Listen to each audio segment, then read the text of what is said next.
point de Dieu comme Jésus. Il n'y a point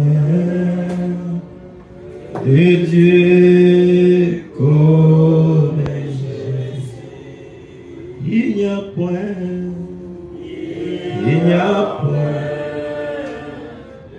de Dieu comme Jésus. Il n'y a point de Dieu comme Jésus. Il n'y a point de Dieu comme Jésus. Vraiment, il n'y a point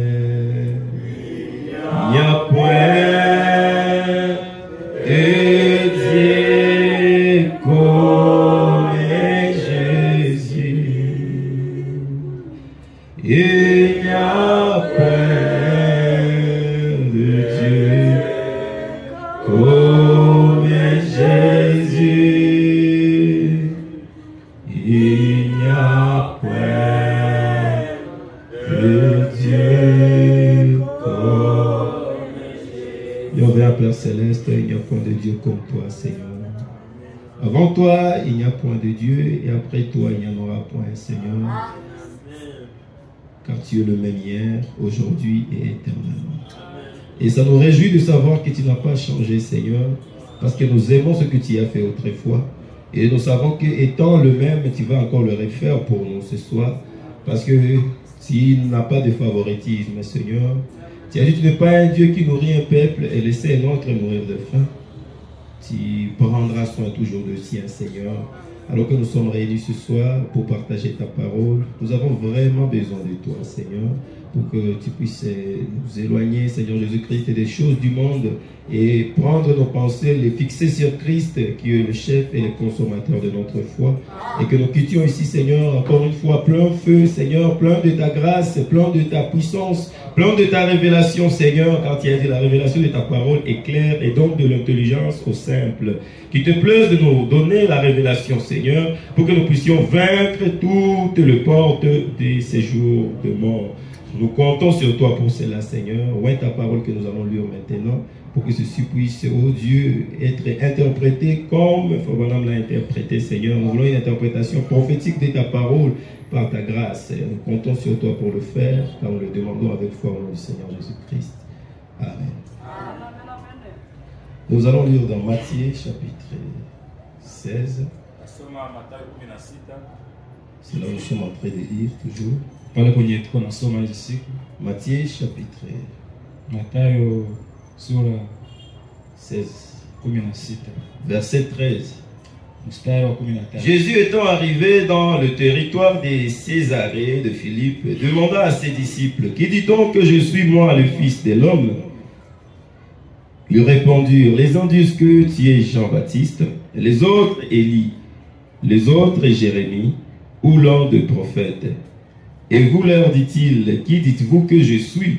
Simon-Pierre répondit, tu es le Christ, le Fils du Dieu vivant. Jésus reprenant la parole lui dit, tu es Simon, fils de Jonas, car ce ne sont pas la chair et le sang qui t'ont révélé cela, mais c'est mon Père qui est dans le ciel. Et moi je te dis que tu es Pierre, et que sur cette pierre je bâtirai mon église, et que les portes du séjour de mort ne prévaudront point contre elle. Amen. Basi Yesu akaenda pande za Kaisari ya Filipi, akawauliza wanafunzi wake akasema, watu unena mwana wa Adamu kuwa ni nani? Wakasema, wengine unena huyu Yohana Mbatizaji, wengine Elia, wengine Yeremia au mojawapo wa manabii. Akawaambia, nanyi mwaninena mimi kuwa ni nani? Simoni Petro akajibu akasema, wewe ndiwe Kristo mwana wa Mungu aliye hai. Yesu akajibu akamwambia, heri wewe Simoni mwana wa Yona, kwa kuwa mwili na damu havikukufunulia hili, bali Baba yangu aliye mbinguni. Nami nakwambia wewe ndiwe Petro, na juu ya mwamba huu nitalijenga kanisa langu, wala milango ya kuzimu haitalishinda. Amen. Nous pouvons nous asseoir. Tunaweza keti. Encore une fois, soyez les bienvenus et que Dieu vous bénisse. Mara tena nakaribisha na Mungu awabariki. Nous sommes dans la continuité de notre sujet Tunaendelesha na akili yetu sur les 5 identifications de kuhusu l'Église tambulisho tano ya kanisa du Dieu vivant. la Mungu aliye hai. Nous avons besoin de savoir cela Tunahitaji kujua ile pour nous identifier à cela. kusudi tujitambulishe na ile. Ça veut dire vérifier si nous sommes réellement cette Église. Ni kusema kuchunguza kama kweli tuko kanisa. Parce que nous avons montré que l'Église, ce n'est pas les bâtiments, Maana tulionyesha kwamba kanisa silo jengo, mais ce sont des individus qui sont appelés, watu ambao wameitwa, qui ont entendu la voix de Dieu. wanasikia sauti ya Mungu. Alors, ces identifications-là, Sasa vile vitambulisho ce vile sont des choses qui identifient les individus appelés Église. Vitambulisha watu ambao wanaitwa kanisa. Alors, quand nous en avons ces 5-là, Tunapokuwa alors nous pouvons dire oui, je suis son Église. tunaweza sema ndio mimi ni kanisa lake. J'appartiens à son corps Niko mystique. mwanamemba wa Parce que wake. nous avons dit que l'Église, c'est les corps Maana mystiques. tunasema kwamba kanisa Les ni corps qui est mwili wa secret. siri. Et chacun y entre Na kila mmoja individuellement. anaingia binafsi. Personne ne peut y entrer parce que quelqu'un d'autre l'a fait entrer en dehors de Christ lui-même. Isipokuwa Kristo mwenyewe. Alors, Basi le premier point, nous l'avons déjà abordé. nukta ya kwanza tuliona tayari. Nous avons trouvé que l'Église, ce sont des Tumeona individus kwamba appelés à kanisa ni wale sortir. walioitwa kutoka. Nous avons aussi vu que Tunaona pia kwamba l'Église, une fois appelée à kanisa sortir, ambayo il n'a iliitwa qu'un kutoka, seul chef.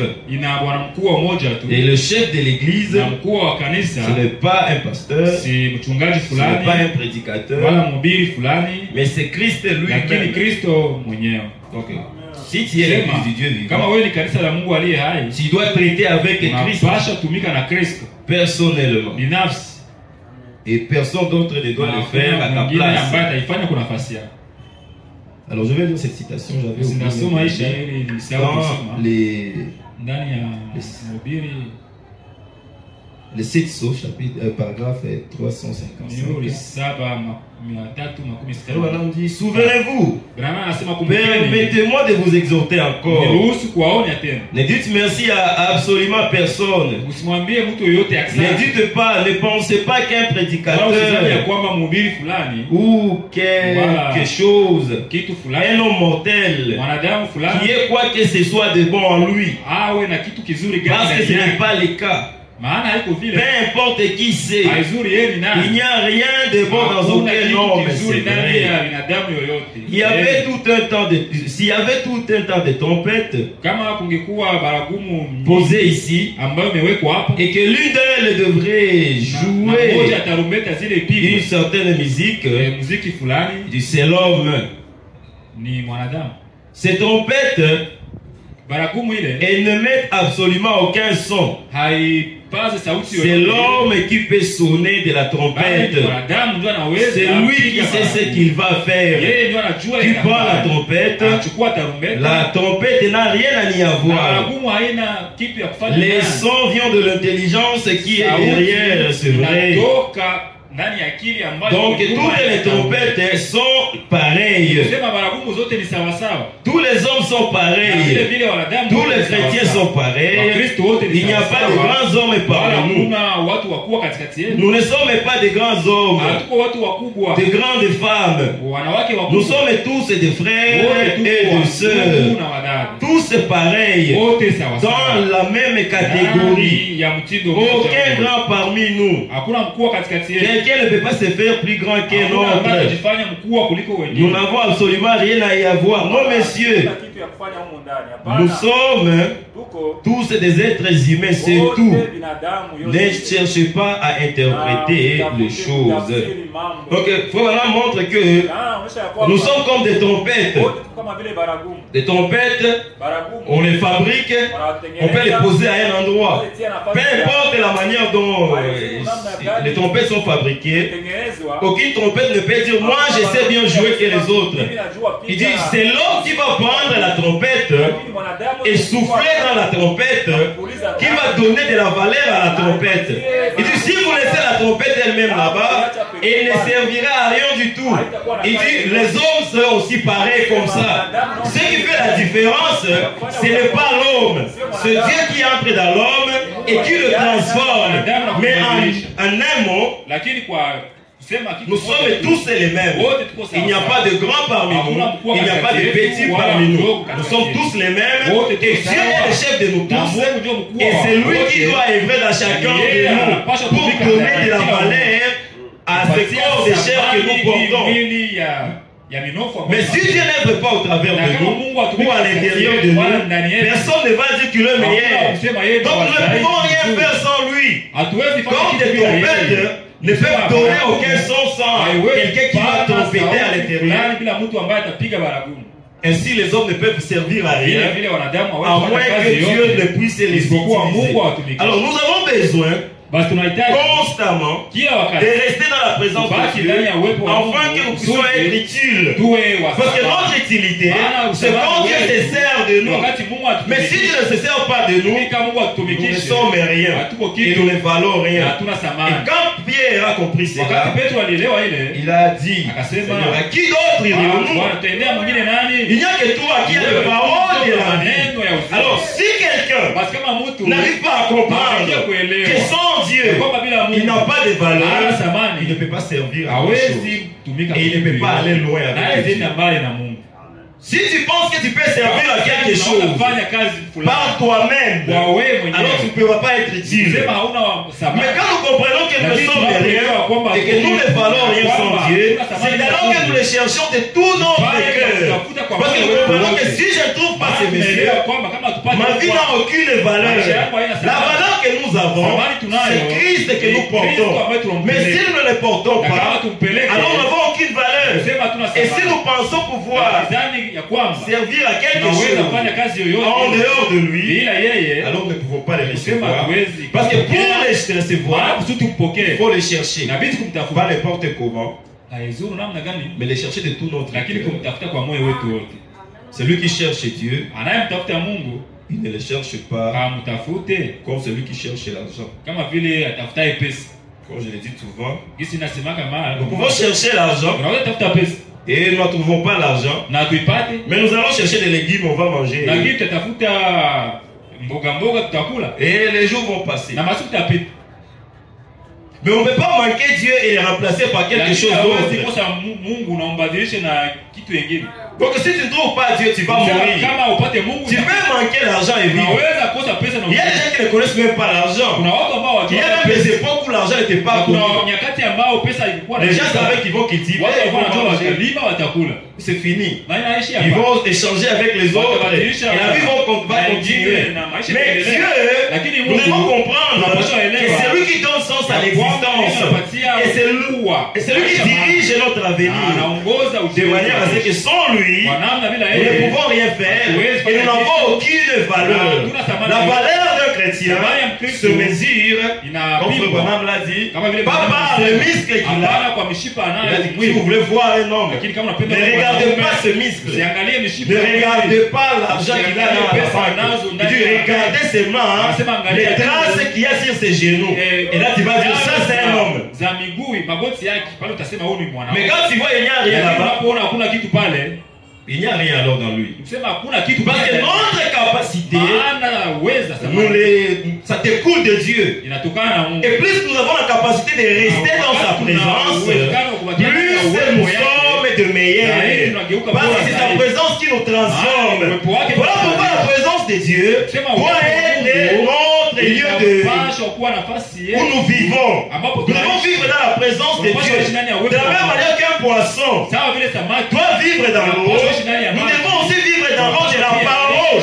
Et c'est cela qui va nous faire croître davantage et transformer notre vie en ce que nous sommes censés être.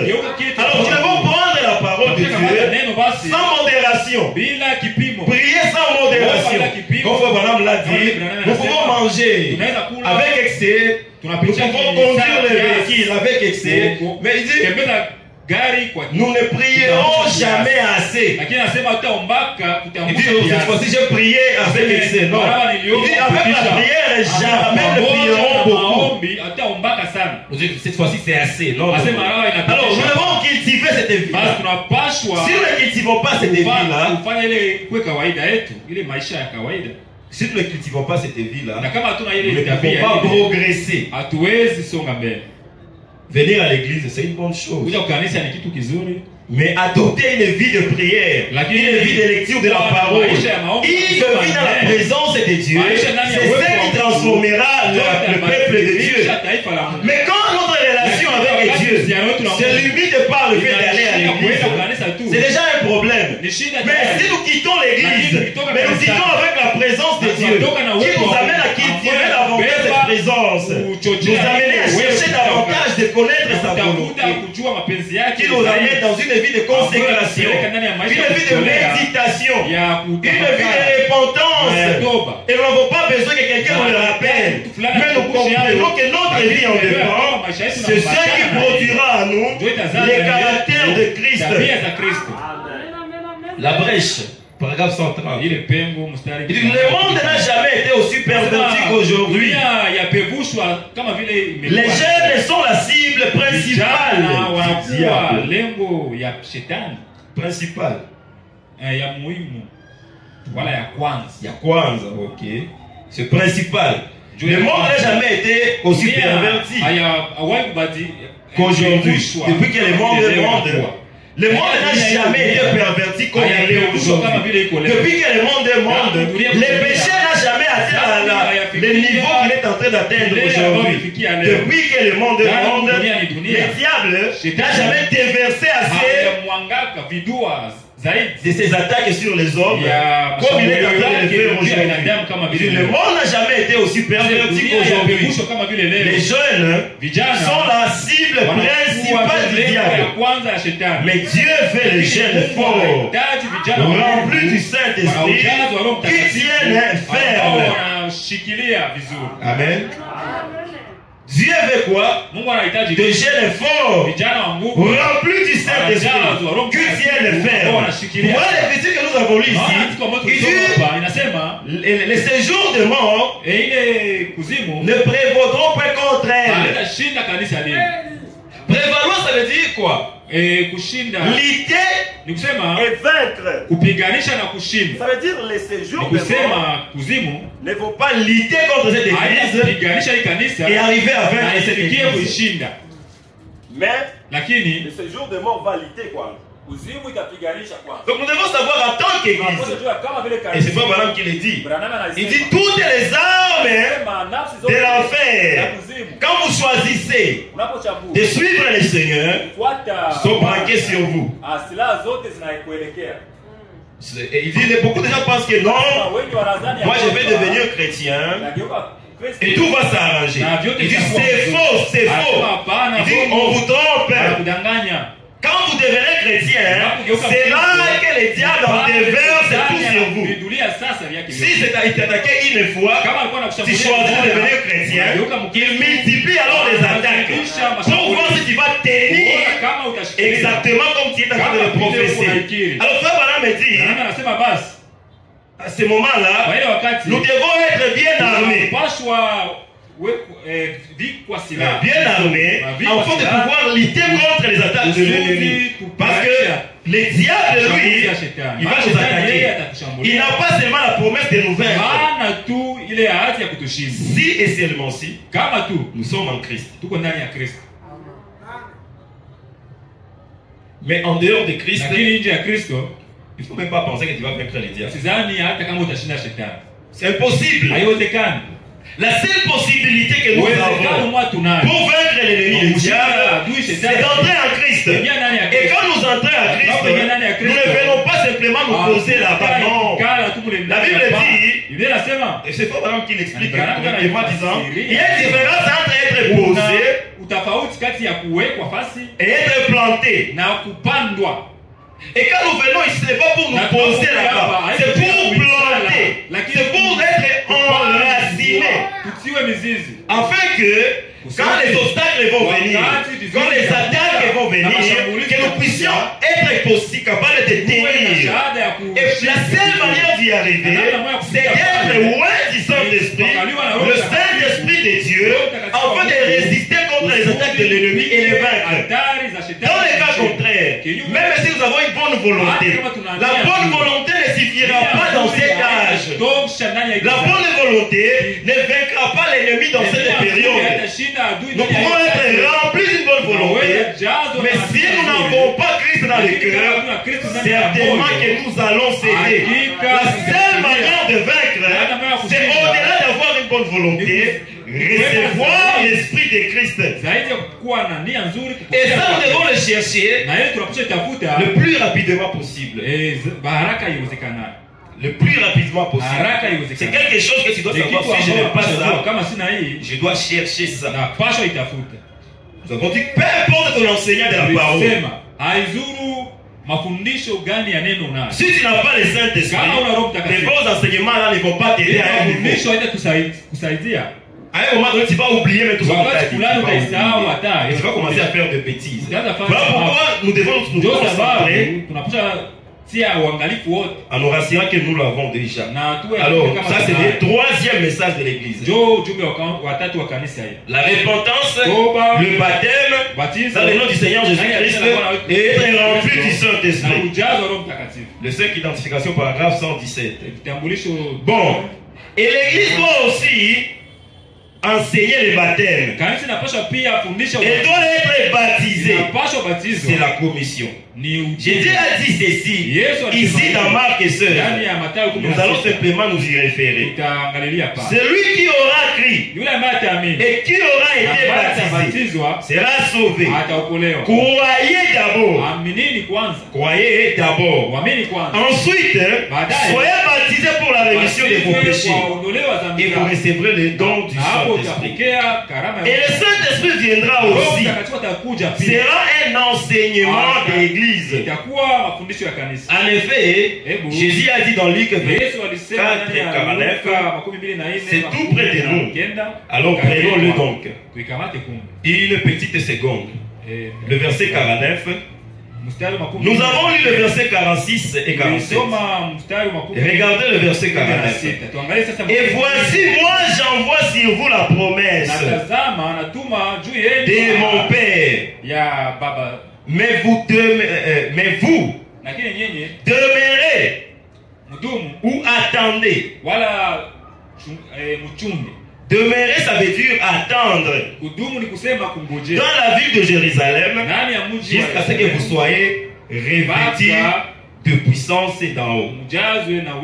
Alors écoutez ce que Frère Branham dit. Si Christ n'a pas permis à un groupe d'hommes qui avait marché avec lui pendant 3 ans et demi d'aller prêcher l'évangile, ou s'ils n'ont pas pu prêcher l'évangile, tant qu'ils n'ont pas entendu, d'avoir réussi le Saint-Esprit, il faudra qu'aujourd'hui l'Église fasse la même chose. Si Christ n'a pas permis à Pierre et à tous les 12 à qui il avait lui-même enseigné pendant 3 ans et demi d'aller d'abord avant de recevoir le Saint-Esprit, comment nous pouvons nous permettre d'essayer d'aller combattre, de vivre une vie chrétienne sans recevoir le Saint-Esprit parce que simplement nous avons lu des brochures? C'est impossible. Il faut dire, s'il n'a pas permis à son groupe à lui, donc à son église à lui, à des gens que lui-même a enseigné, qui peut enseigner mieux que Jésus? Mais lui, après avoir enseigné pendant 3 ans et demi, il dit non. Ne dites pas que vous êtes enseigné et que vous pouvez aller. Ne dites pas, nous connaissons déjà les choses. Connaître les choses, c'est une part. Recevoir la vie de ces choses que vous connaissez, c'est une autre chose. Nous ne voulons pas simplement connaître la parole. Nous voulons devenir une partie de cette parole. Frère David, connaître la parole, c'est une chose. Et nous ne venons pas ici pas pour connaître. Non. Connaître pour devenir. Donc quand nous connaissons la chose, ça nous amène à genoux. Oh Seigneur, je comprends que tu as promis ceci. Je veux maintenant la vie de cela. Parce que c'est la vie qui vaincra. Frère Branham me dit, la seule chose qu'il peut faire peur au diable, ou alors les tonnerres qui vont trembler les diables. Il n'a pas dit que ce sont des citations que nous connaissons. Il a dit que c'est la vie que nous menons. Voilà. Et la vie, on peut connaître beaucoup de choses sans pour autant les vivre. Tu peux connaître qu'on doit aller à l'église pour méditer, mais tu ne vas pas méditer. Tu peux connaître que tu dois lire la parole. Comme Frère Branham l'a dit, nous devrions lire beaucoup de chapitres de suite. Beaucoup de chapitres de suite. Ça vous fatale chaque jour. Mais le connaître et l'appliquer, c'est deux choses différentes. Ils connaissaient la parole. Ils avaient appris 3 ans et demi. Mais quand on a posé la question à celui qui a été assis sur le banc de l'enseignement du docteur Jésus, est-ce que tu es son disciple? Qu'est-ce qu'il a dit? Il a dit non, je ne l'ai même pas connu. Alors qu'avec la connaissance qu'il avait et la bonne volonté qu'il avait juré au Seigneur. Moi je ne peux pas t'abandonner. Il l'avait juré. Et il n'était pas hypocrite. Et il ne jouait pas quand il le disait. Il était sincère. Il disait avec l'amour que j'ai pour mon Seigneur, moi, ne rien, jamais Seigneur. Il dit même si il fallait mourir, je mourrai avec toi. Qui a dit ça? Bon, Pierre. Qui a dit ça? C'est lui qui avait chassé les démons il n'y a pas un moment. Donc chasser les démons ne vont pas suffire. Il faudra les recevoir lui. Alors il lui dit, dans plus tu vas me relier. Il dit non Seigneur, je ne peux pas te relier. Alors c'est là que nous pouvons aller à l'église, avoir la bonne volonté, mais non pas produire la vie que nous sommes censés produire. Être en train de tourner autour de nous-mêmes et nous commençons à nous acquiser. Non, ce n'est pas toi le problème. C'est l'expérience que tu n'as pas encore réussi qui te manque. Mais j'ai connu la parole. Mais comment je suis en train de vivre cette vie? Il ne faut pas commencer à décriminer pour rien. Connaître et devenir, c'est deux verbes différents. Moi je connais la parole. Oui, c'est une bonne chose. Est-ce qu'il y a la vie de cette parole? Et cette vie-là, c'est celle que l'Église doit avoir. Le message de l'Église, c'est pas beaucoup lire. Lire et devenir. Et tant que je ne suis pas devenu une partie de la parole, bien que j'aime la parole, ma prière, Seigneur, j'aime ce que tu m'as dit, mais je vais maintenant le devenir. Alors Jésus a défendu à ses disciples, n'allez nulle part avant de recevoir le Saint-Esprit, le troisième message de l'Église. Recevoir le baptême du Saint-Esprit, le feu de Dieu dans ton cœur, la vie de Christ dans ton âme, qui amène ton corps, ton esprit à se soumettre à la parole, à s'assujettir à la parole. Alors le problème, c'est de confondre le fait d'avoir écouté et de réciter la parole et du fait de vivre la parole. Bien même que tu peux vivre la parole pendant un certain moment, mais pour vivre toute la parole, il faut les recevoir lui. Il faut les recevoir lui. Mais Dieu veut des jeunes forts, remplis du Saint-Esprit qui tiennent la ferme. Le courage de la jeunesse, c'est une bonne chose. Dieu peut s'en servir, mais il faut que le Saint-Esprit remplisse cela. Si tu n'es pas rempli de Saint-Esprit, que tu sois courageux ou pas, s'il va te bloquer à un moment donné, tu seras obligé. Tous les disciples ont abandonné Jésus, tous, sans exception. D'ailleurs, Pierre était fort. Parce que moi lui il venait derrière. Les autres étaient déjà chez eux. Donc il était le plus fort. Ni kusema Petro ndiye alikuwa wa nguvu zaidi. Le plus déterminé. Mwenye uamuzi mkali. Mais à un moment donné, Lakini wakati mmoja alikashindikana. je ne peux pas mourir comme ça. Siwezi kufa hivi. Hapana. Que je vais. Nikufe? Non, non. Hapana. Être déterminé, c'est bon. Mais que notre détermination soit pour chercher le Saint-Esprit. Lakini uamuzi wetu ikuwe kutafuta Roho Mtakatifu. Pour qu'il nous aide. Et nous devons faire ça bien le plus tôt possible. Vraiment me dire, aussi longtemps que le même instant que tu écoutes la parole de Dieu, c'est le moment de l'appliquer. Le problème que nous avons est que nous répondons beaucoup de choses. Demain je ferai ceci, le lendemain je ferai cela. Nous ne devons pas reporter nos décisions vis-à-vis de la parole de Dieu. Ce que le diable veut, c'est nous amener à penser que nous avons beaucoup de temps. Alors que nous n'avons pas beaucoup de temps. Nous vivons dans une époque où la prophétie dit qu'il n'y a plus de temps. Dans peu de temps, n'importe quand, personne ne maîtrise même quelle heure ça sera. Le monde peut arriver à sa fin. Donc si nous écoutons la voix de Dieu aujourd'hui, nous n'avons pas le droit de reporter cela. Parce que le Seigneur Jésus-Christ, il revient bientôt.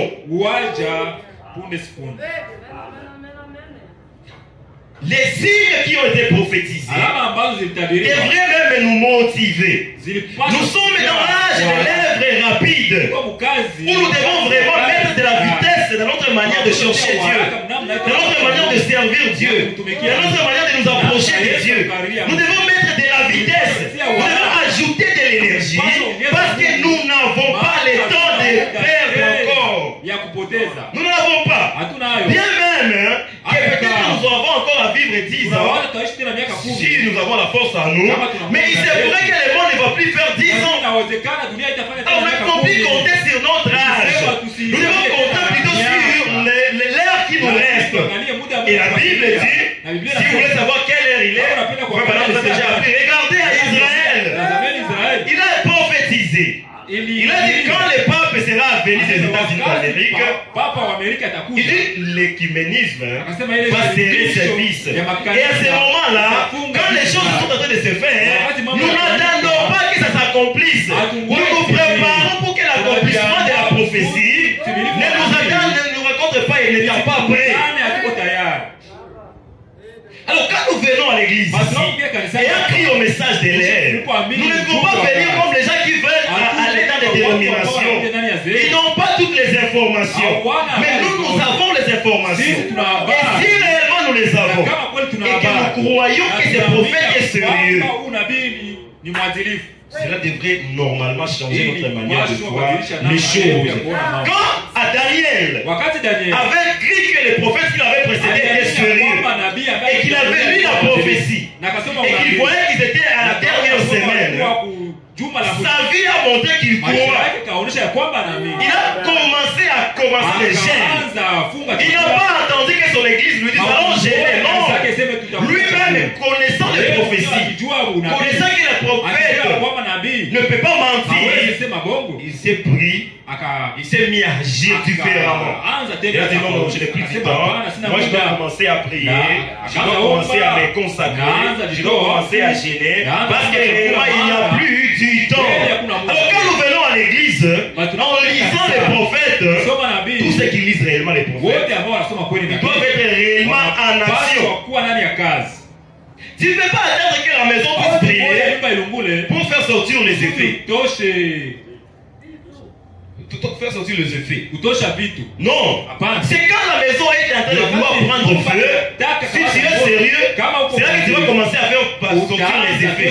C'est quand la prophétie est en train de devenir le chef que nous devons être prêts. Nous ne devons pas attendre que nous puissions la voir maintenant. Oh, c'est maintenant là. Non. Comme Branham me dit, au temps de Jésus-Christ, il y a beaucoup de prophéties qui n'étaient pas encore accomplies. Et que les gens attendaient l'accomplissement.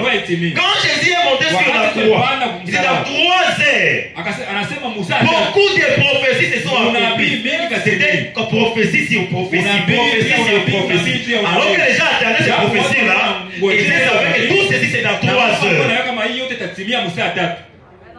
que Dieu a sa manière de faire les choses. Toi, tu peux penser qu'il y a encore le temps de faire les choses, alors que pour Dieu, il sait qu'il y a un peu de temps, dans une semaine, dans un jour, je ne sais pas, tout ceci va s'accomplir. Et ça serait une erreur grave que de manquer le ciel, alors que nous avons reçu un prophète. Ce serait une erreur. Pas de motif. Pas de motif. Pourquoi? Parce que nous avons les avertissements. Ça sera ainsi, puis ça sera ainsi, puis ça sera ainsi. Et avant de quitter cette terre, il nous dit que la promesse, la dernière qui est restée, c'est lorsque moi je connais de la parole, est déjà accomplie. Nous vivons dans un moment de prolongation. Un moment où nous devons vraiment entrer en action. Et quand je parle de cela, je dis, chacun de nous individuellement, il doit se rassurer, être en train de faire ce que Dieu attend de lui. Chacun de nous doit se rassurer, de vérifier et de revérifier s'il est à l'ordre avec le livre du Seigneur. Frère Branham me parle d'un frère qui avait l'habitude de dire, moi je vais avoir mon billet à main. Je ne vais pas avoir des amis à la rivière. Je ne vais pas attendre une fois à la rivière pour regarder si j'ai un bon billet. Avant d'y arriver, je commence d'abord à vérifier. Parce que je ne vais pas avoir des amis à la rivière. Cela devrait être notre attitude. Vérifier et vérifier pour ne pas avoir des amis à la rivière. Parce qu'une chose est sûre, Dieu tient sa parole. Il tient sa parole de bénédiction et il tient sa parole de malédiction. Et s'il joue avec la parole de Dieu, Dieu lui est sérieux avec sa parole. S'il ne donne pas la valeur à la parole de Dieu, Dieu tient sa parole. Dieu tient sa parole. Donc nous vivons un moment où chacun de nous devrait être vraiment à l'évolution.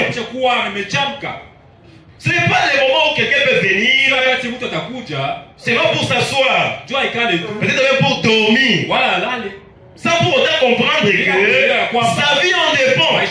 Notre vie dépend de l'obéissance à la parole de Dieu.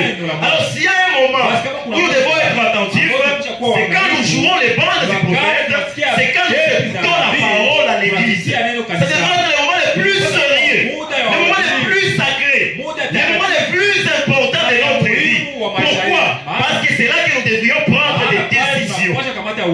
Quel genre de décision? De nous conformer à la parole, de nous aligner selon la prophétie, pour qu'elle ne s'accomplisse pas des mauvais côtés de nous. Parce que la prophétie a des côtés. Il y a un côté où c'est la joie. Il y a un côté où c'est le chagrin. Pas le chagrin d'un moment, mais le chagrin de longtemps. Des milliers d'années, comme Frère Branham le dit.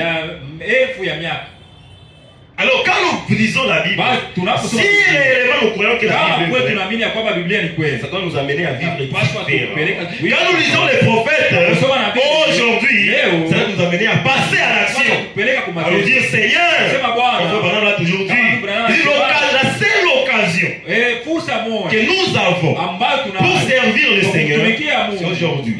La seule occasion que nous avons pour nous conformer aux exigences de la parole, c'est maintenant. La seule occasion où nous pouvons faire quelque chose pour attirer l'attention du Seigneur, pour rendre la joie au cœur de notre Dieu, c'est maintenant, pas demain. C'est maintenant.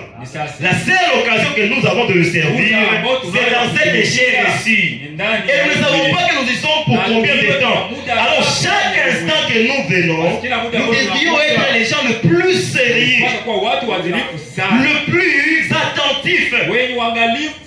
Pourquoi? Parce que nous savons que nous sommes vraiment à la fin finale. Après nous, on ne va plus construire des maisons ici. On va brûler. Après nous, on ne va plus avoir des enfants ici. On va plutôt tuer les gens. Et nous devons le savoir. C'est la prophétie. Alors le problème est que la Bible, on ne donne pas toute l'attention qu'on devrait la donner. La parole de Dieu, on la prend à la légère. Notre vie témoigne témoigne de la valeur que nous accordons à la parole. Alors que la valeur que nous accordons à la parole, c'est la valeur que nous accordons à Dieu. Parce que notre Dieu est la parole. La confiance, la considération que nous avons quand nous lisons les Écritures, c'est la considération que nous avons envers Dieu. La position que nous prenons vis-à-vis de la parole, c'est la décision, la position que nous prenons vis-à-vis de Dieu. Beaucoup de gens disent, si j'étais au temps de Jésus, oh, moi je le servirai, moi je m'abandonnerai, moi je le suivrai, moi je lui donnerai tout ce qu'il m'a demandé. Il dit, il est le même hier, aujourd'hui et éternellement. Il est la parole. Il dit la position que vous avez aujourd'hui vis-à-vis de sa parole prouve la position que vous aurez quand il était là-bas dans la chair. Nous avons essayé un peu de récapituler ici. Le dimanche passé là, la manière dont les gens se comportaient devant Jésus, c'était ridicule. Ils l'ont ridiculisé. Ils l'ont taxé des démons. Ils ont craché sur lui. Ils ont voulu même jouer avec Dieu. Je vais te frapper, tu me diras qui t'a frappé. Dieu est dans la chair.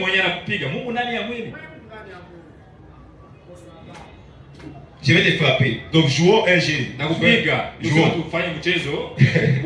C'est comme ça que les gens se sont comportés. Mais jamais. Mais les esprits de même. Leur manière d'agir, ça risque. La main a changé de procédure. Mais il reste le même.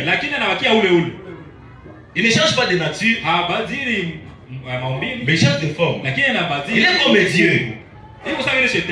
Donc il est comme Dieu. Le diable est comme Dieu. C'est la même nature. Mais la forme change. Aujourd'hui, elle peut être une belle femme. C'est ça le diable.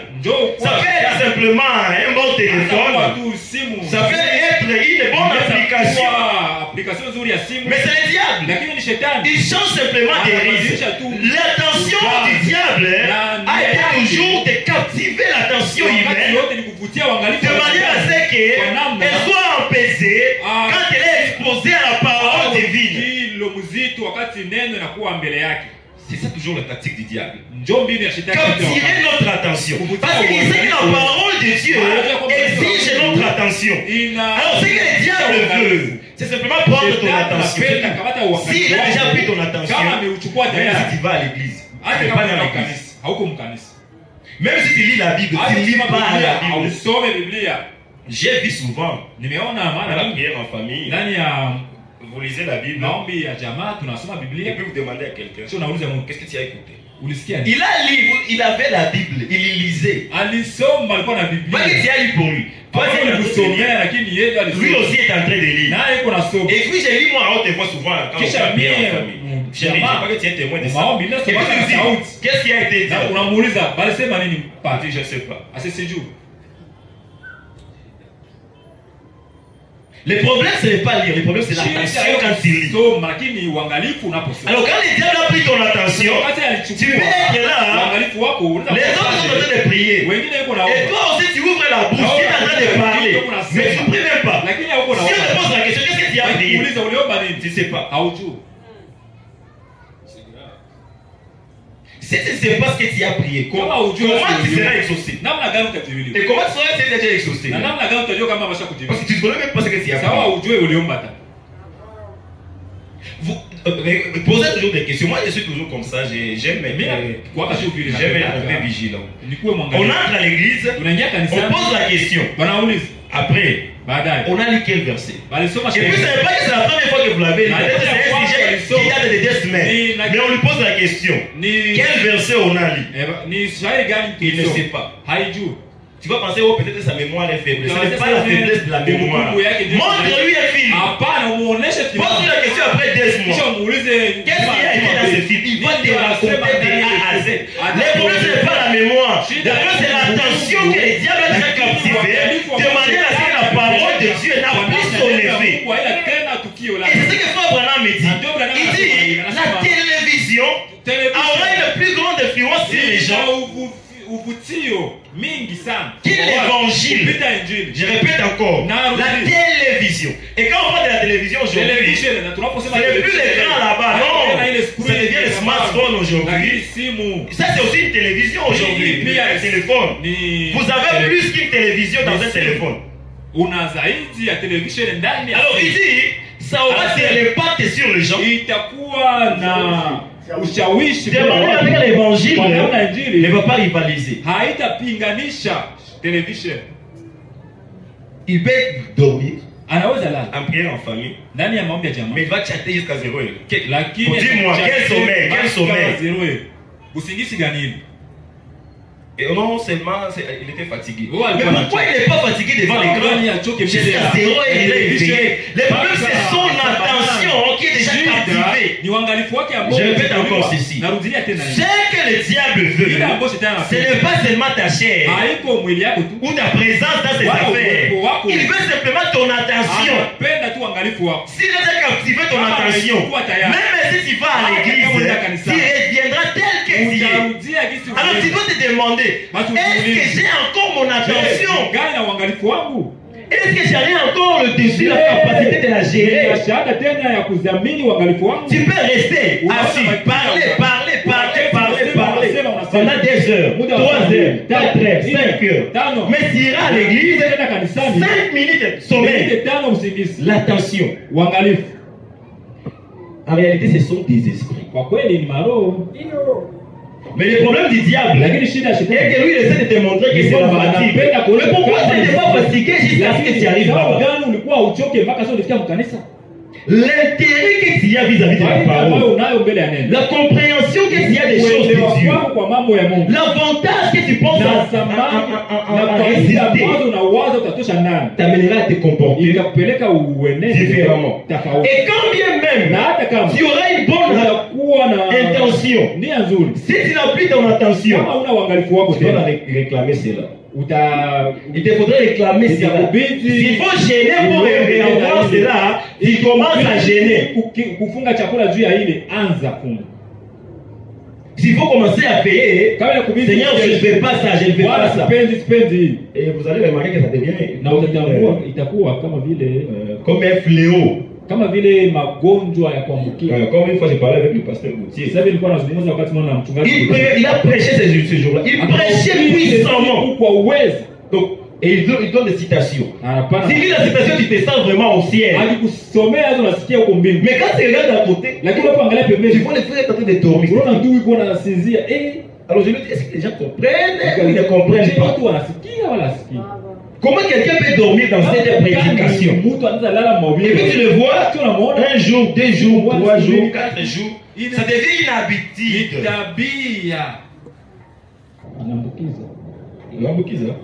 Il commence à passer aux voisins aussi. L'attention, il n'en a plus sur la parole de Dieu. Alors comment il va recevoir le Saint-Esprit? Alors que pour le Saint-Esprit, nous devons être comme Élisée. Qu'est-ce qu'Élisée lui a dit? Si tu as la capacité de garder ton attention sur moi pendant que je suis en train de monter, tu l'auras. Alors on lui a dit, tu demandes une chose difficile, une double portion de la portion qui est sur moi. Tu peux recevoir cela à condition que tu ne puisses pas perdre l'attention quand je serai en train de monter. C'est simple. Mais aujourd'hui, quand vous regardez maintenant comment nous perdons de l'attention vis-à-vis de la parole de Dieu, alors vous comprenez que ce n'était pas facile pour Élisée de garder l'attention avec tout ce qui était autour de lui. On ne sait pas ce qui était autour de lui. Mais je ne sais pas comment c'était un défi que de regarder quelqu'un monter. Parce que là, tu demandes quelque chose de difficile. On t'exige quelque chose de difficile. C'est vrai, je crois. C'est examen. Le bâti, papa nous dit tablette. Baba nous dit tablette. Au bilan. Tu dis papa nous dit tablette. Papa nous achète-moi. Ok. Kama unapata 80%. Makumi mnane alama. Sina makuta hii masiku. Et ces derniers temps, je n'ai pas beaucoup d'argent. Mais ukipata 80 ou 70%. Si tu obtiens seulement 80 ou 70%, nakupatia tablette. Je te le donnerai. Ça veut dire qu'il y a un combat. C'est pas 80%, il y a un effort. Kama Mais si tu arrives, dis-moi, lui aussi a été donné. Il en était de même pour Élie et Élisée. On lui dit, si tu peux me voir pendant que je serai en train de monter. Donc c'était difficile pour lui de les voir seulement en train de monter là-bas. Et tu auras cela.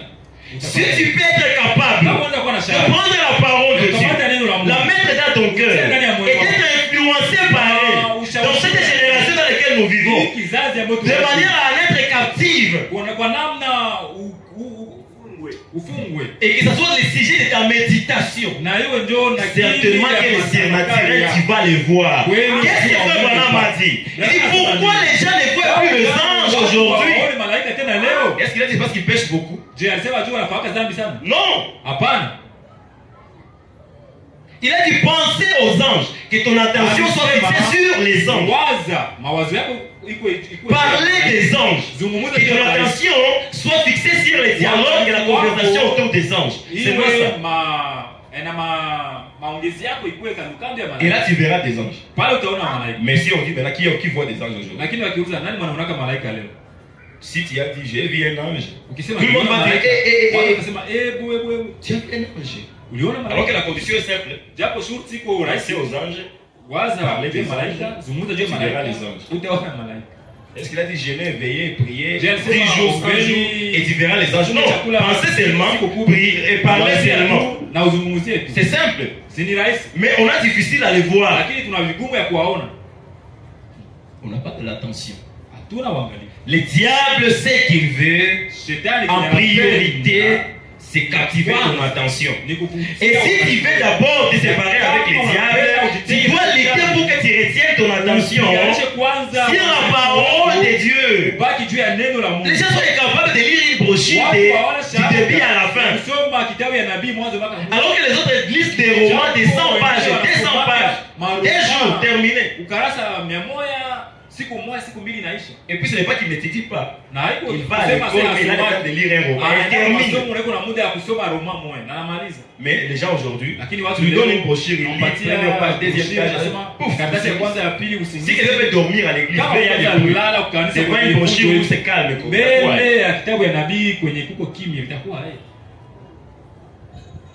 Comment ça va être?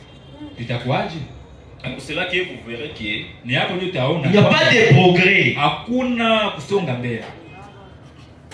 Parce qu'il y a une différence entre faire un mouvement et avancer. C'est très différent. Tu peux faire des mouvements mais tu n'avances pas.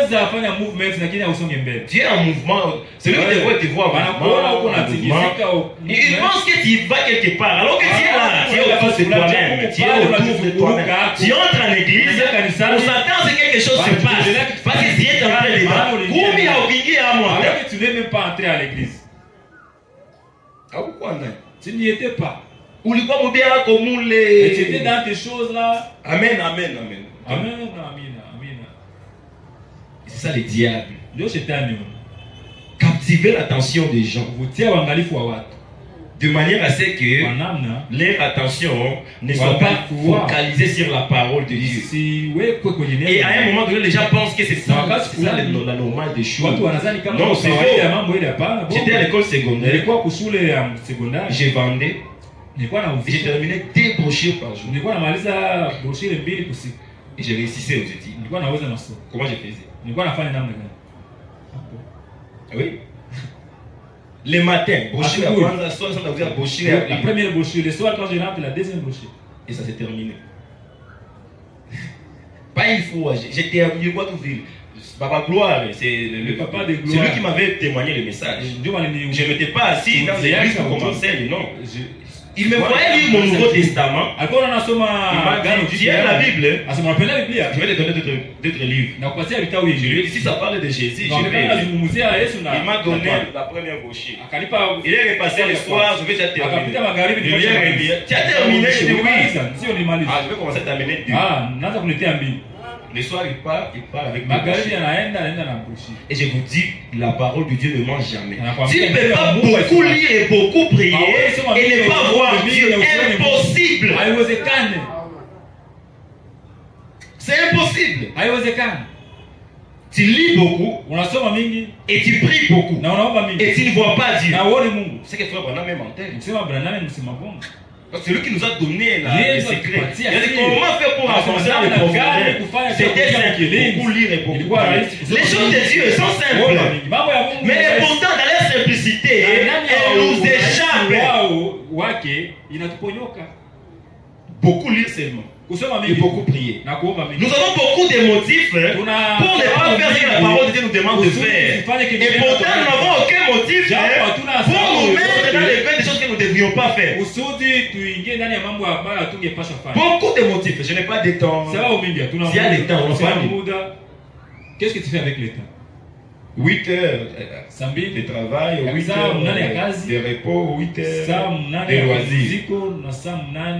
C'est comme ça que les gens du monde ont distribué.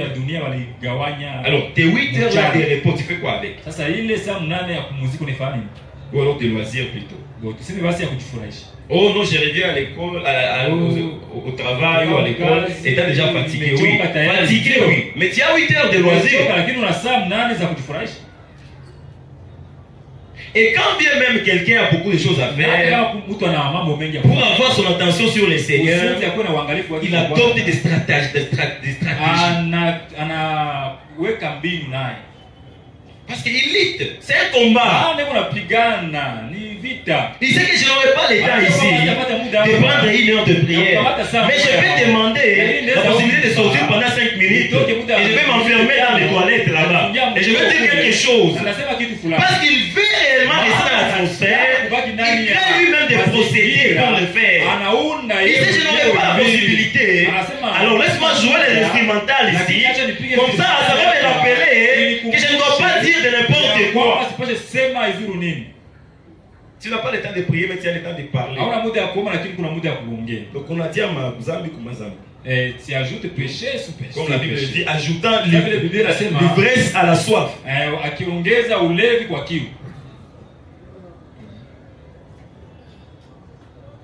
Donc la troisième chose que nous devons savoir, c'est l'Église doit recevoir le Saint-Esprit. Le Saint-Esprit ne conduira pas dans la parole. Je vais mettre la citation là et puis on va prier. Si Christ n'a pas permis à un groupe d'hommes qui avaient marché avec lui pendant 3 ans et demi d'aller prêcher l'évangile, ou s'ils n'ont pas pu prêcher l'évangile, tant qu'ils n'ont pas entendu d'avoir reçu le Saint-Esprit,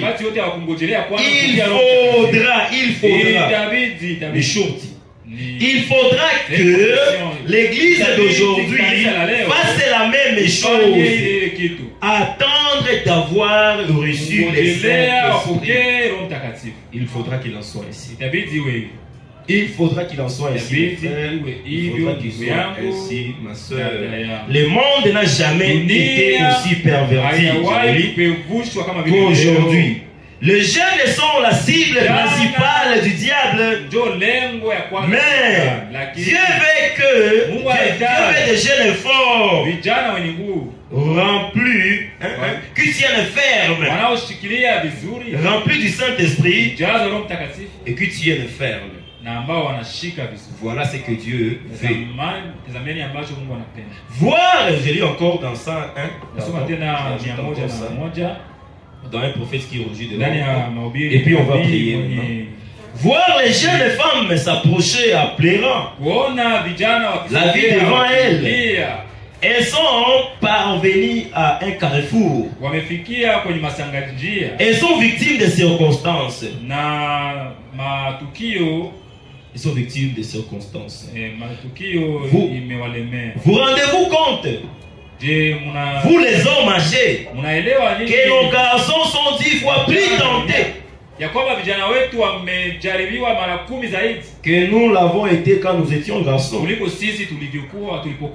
rendez-vous compte, sœur, que votre fille est 10 fois plus tentée que vous l'avez été quand vous étiez fille. Et sa fille, comment en aura-t-elle? Tentation za namna gani? Kama wewe ulikuwa tenté, kisha mtoto atakuwa tenté 10 fois. Kisa mtoto kutoka kwa sasa aye. Anakuwa sasa aye. Comment ça sera pour elle? Regardez aux choses, au tableau que leur diable leur peint, que le diable leur peint. Le diable peint les tableaux pour le gêne. Il leur peint les tableaux, il leur montre. Voilà. Aujourd'hui, les tableaux qui est peint beaucoup, c'est argent. Il en vous, ma femme. Et c'est populaire. Mini boulot. Moi, c'est le travail. Qui tend. Et les lits. Ah bon? C'est boulot ndako. Boulot ndako. C'est le slogan. C'est vente donc que lui. Lui, c'est le travail et puis le sommeil. Donc, il y a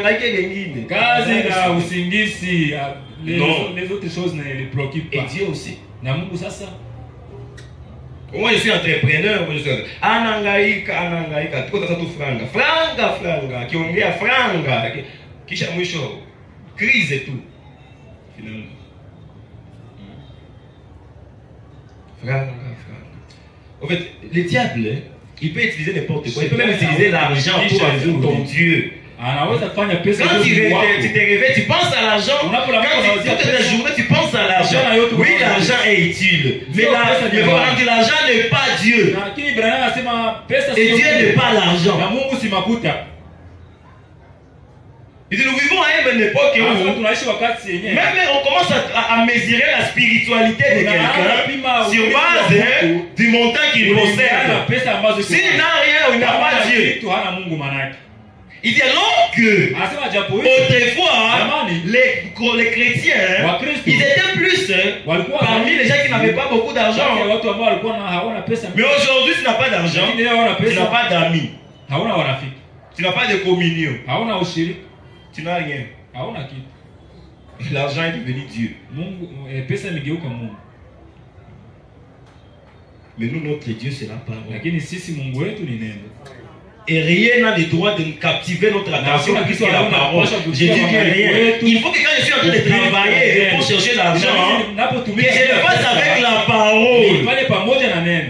Que la parole soit ma ligne de conduite. De manière à ce que je ne suis pas à tout faire pour recevoir l'argent. Non.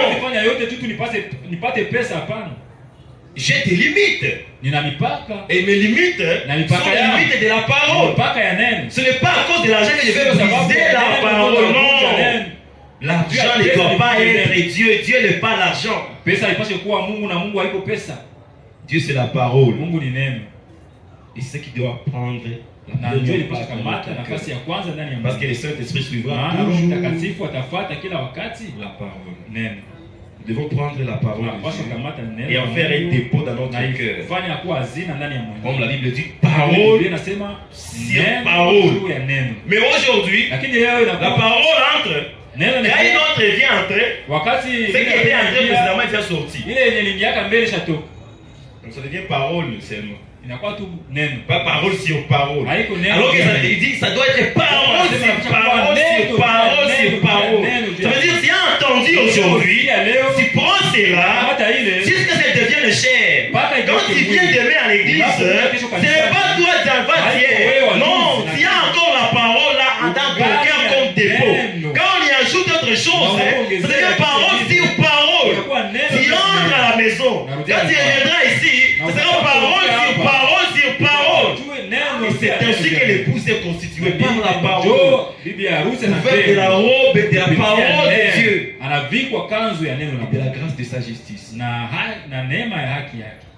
La parole, c'est pour rentrer dans notre cœur. Et c'est là que le Saint-Esprit viendra confirmer la parole. J'ai besoin du Saint-Esprit. Où est la parole que le Saint-Esprit va venir confirmer? Rétablis d'abord l'autel. Et puis le feu va descendre. Et c'est ce que nous devons faire en premier ici. Nous rétablissons d'abord l'autel. Ton attention est sur la parole. Et après, Dieu confirmera sa parole. Mungu atahakikisha. Quand nous disons que Dieu va confirmer sa parole, Haposema Mungu atadhibitisha neno ça ne lake. veut pas dire que Dieu va confirmer les brochures. Haisemi atadhibitisha Ça veut dire vitabu la parole qui est dans ton cœur. Lakini neno ambayo iko ndani ya Dieu ne moyo wako. confirmera pas la parole là-bas dans les Mungu papiers. Non. atadhibitisha Il neno dit, kwa makaratasi. il faut que Dieu trouve quelqu'un qui va croire sa parole apate mtu mataamini pour neno la lake. confirmer par lui. Naye akuye dhibitisha ile neno kupitia ule mtu. Mais il faut que la parole soit en moi. Lakini La inabidi parole neno en ikuwe toi. ndani yangu, ndani yako. Et pas simplement être, Na hapana tu kuwa, mais lakini que ce soit la raison d'être. hiyo ndio sababu ya kuishi kwetu. Oui, chez Christ. Vivre Yesu Kristo. La parole. On va se mettre debout. Mais- Que Dieu vous bénisse. Simama. Amen. Bariki. Nous avons besoin.